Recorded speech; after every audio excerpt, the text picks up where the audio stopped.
construit en pleine guerre froide. Mais comment et en combien de temps la toile d'araignée est-elle devenue le réseau que l'on connaît ?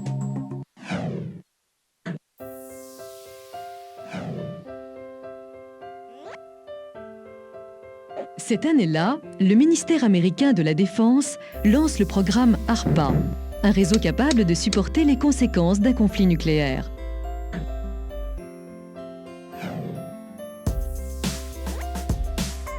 Peu après, les universités américaines s'équipent en gros ordinateurs et se raccordent au réseau de l'armée. Le réseau ARPANET est né.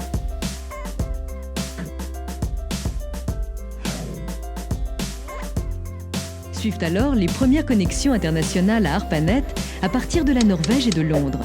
C'est la naissance des réseaux Usenet, Bitnet.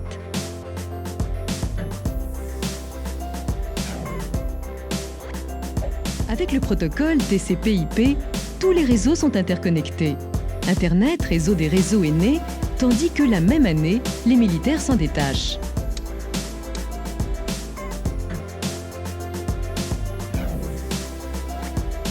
La National Science Foundation, NSF, déploie de super-ordinateurs pour augmenter le débit d'Internet.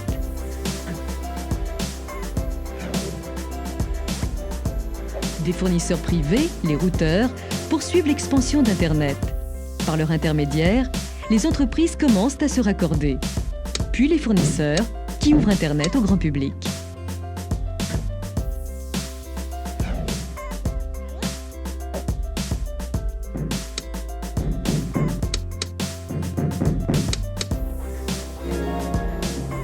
C'est ainsi qu'aujourd'hui, via le World Wide Web, des millions de particuliers rejoignent la communauté du net. Munis d'un ordinateur et d'un modem, des millions d'internautes accèdent tous les jours au réseau des réseaux. Mais qui se cache derrière cette toile d'araignée ? L'internaute accède au réseau par l'entremise d'un ordinateur, d'un modem et d'un logiciel de communication. Le réseau téléphonique relie l'internaute jusqu'au point d'accès ménagé par son fournisseur Internet.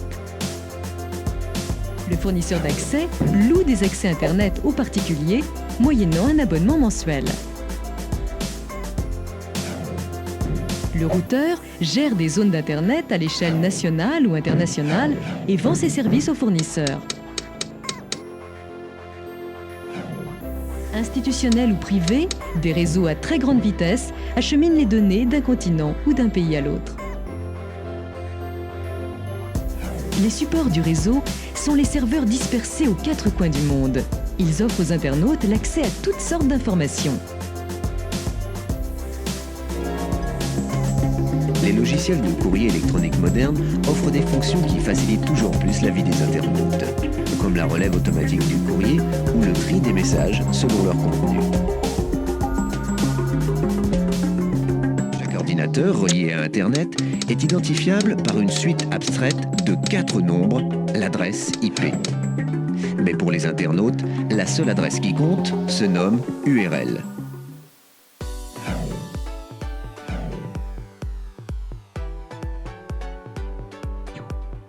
Grâce au protocole IP, tout ordinateur relié à Internet possède ses propres coordonnées. C'est l'adresse IP, une suite abstraite de 4 nombres. Lorsqu'un internaute se connecte à Internet, son fournisseur lui attribue une adresse IP temporaire qu'il gardera le temps de la connexion.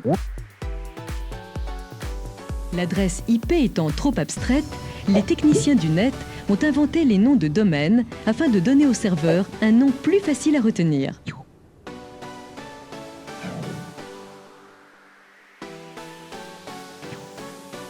Pour les internautes, c'est l'adresse URL qui compte avant tout. Elle repose sur le nom de domaine et permet aussi bien d'accéder aux ordinateurs qu'aux informations qu'ils hébergent. L'adresse URL d'un serveur Internet comporte plusieurs sections. Le type du serveur, web, FTP, le nom du serveur, nom de domaine, l'emplacement et le nom des fichiers qu'il contient, facultatif. Cependant, lorsqu'un internaute frappe l'adresse URL d'un serveur, cette dernière doit d'abord être convertie en adresse IP. Ainsi, lorsqu'il réceptionne une adresse URL, le fournisseur la renvoie immédiatement vers un serveur spécialisé appelé serveur de nom. Un serveur de nom abrite une base de données qui répertorie tous les serveurs Internet existants dans le monde. En quelques millisecondes, le serveur de nom retrouve l'adresse IP équivalente à l'URL demandée, puis la retourne au fournisseur. Connaissant son adresse IP, le fournisseur peut maintenant établir la connexion avec le serveur demandé. Le trafic sur Internet dépend du nombre de voies, de la fluidité des échangeurs et de la densité de circulation. Qu'on se le dise, les autoroutes de l'information s'engorgent vite.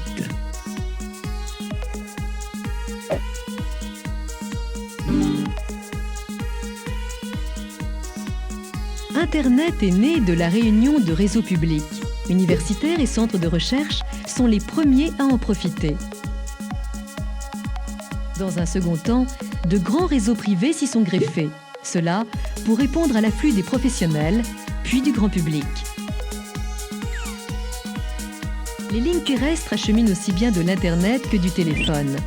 Forte d'un meilleur débit, la fibre optique s'y développe rapidement. Sous les mers et les océans, des lignes sous-marines ont été déroulées, mais nombre d'entre elles sont anciennes. Pour soulager les lignes sous-marines, Internet emprunte des liaisons satellites qu'il partage avec le téléphone et la télévision. Enfin, on trouve à l'échelle locale des réseaux à très haut débit. Utilisés par les professionnels et les fournisseurs d'accès, leur nombre croît rapidement.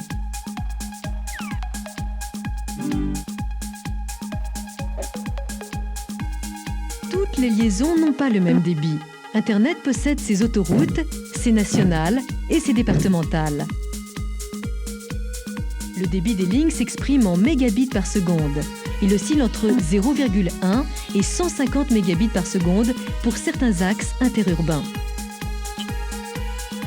Au carrefour des axes se trouvent les routeurs. Point de passage obligé des connexions, ces échangeurs ralentissent la fluidité générale. La densité des internautes varie selon les pays et les villes. Anglo-saxons et européens constituent le gros des troupes. En superposant ces données sur une carte, on comprend que les lignes abonnées aux embouteillages sont toujours les mêmes. Anarchique, le développement d'Internet n'est le fruit d'aucune concertation.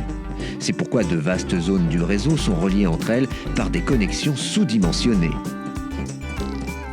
Pour traverser les méandres d'Internet, les informations peuvent emprunter une multitude de serveurs différents. Mais grâce au système d'adresses IP, elles finissent toujours par arriver à bon port.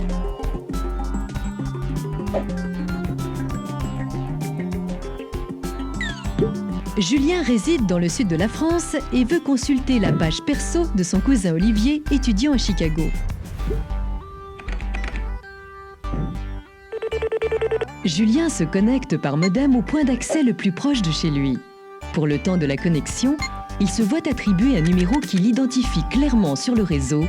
Le fournisseur de Julien dispose dans les grandes villes de points d'accès reliés à son serveur principal. L'ensemble forme un backbone ou épine dorsale.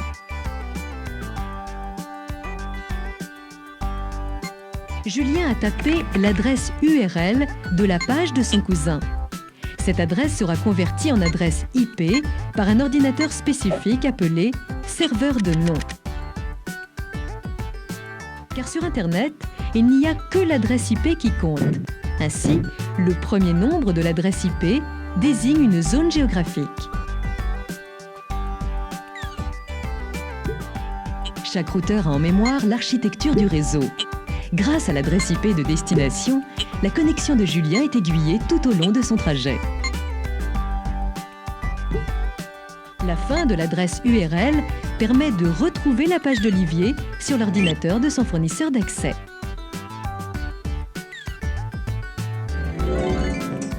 Contrairement à certaines entreprises, les internautes particuliers ne peuvent en général disposer d'une adresse IP fixe. Le nombre maximum d'adresses IP possibles est en effet largement inférieur au nombre total d'internautes dans le monde. Internet a été conçu pour s'adapter aux situations les plus critiques. Découpées en paquets, les informations qui l'empruntent doivent coûte que coûte arriver à bon port, quitte à emprunter des chemins détournés.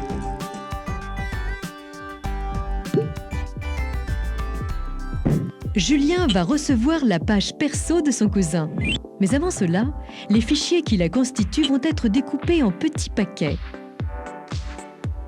Pour pouvoir être identifiés sur le réseau, les paquets sont numérotés avant leur expédition, ce qui va permettre de reconstituer la page. Et pour que les routeurs puissent les aiguiller, chaque paquet reçoit les adresses IP de l'expéditeur et du destinataire.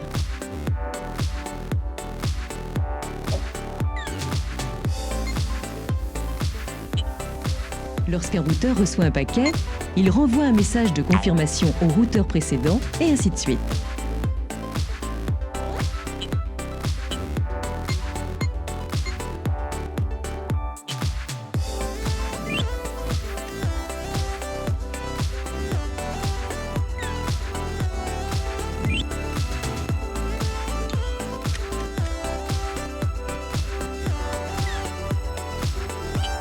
Hélas, la ligne transocéanique est saturée et les paquets sont temporairement bloqués sur ce routeur avant de pouvoir continuer leur chemin.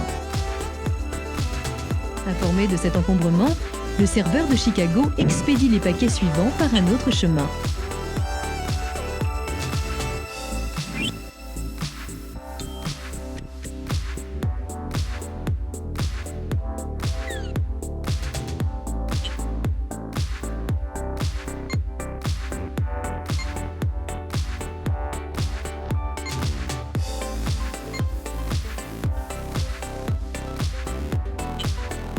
Si les paquets lui parviennent dans le désordre, l'ordinateur de Julien les mémorise en attendant l'arrivée des paquets manquants.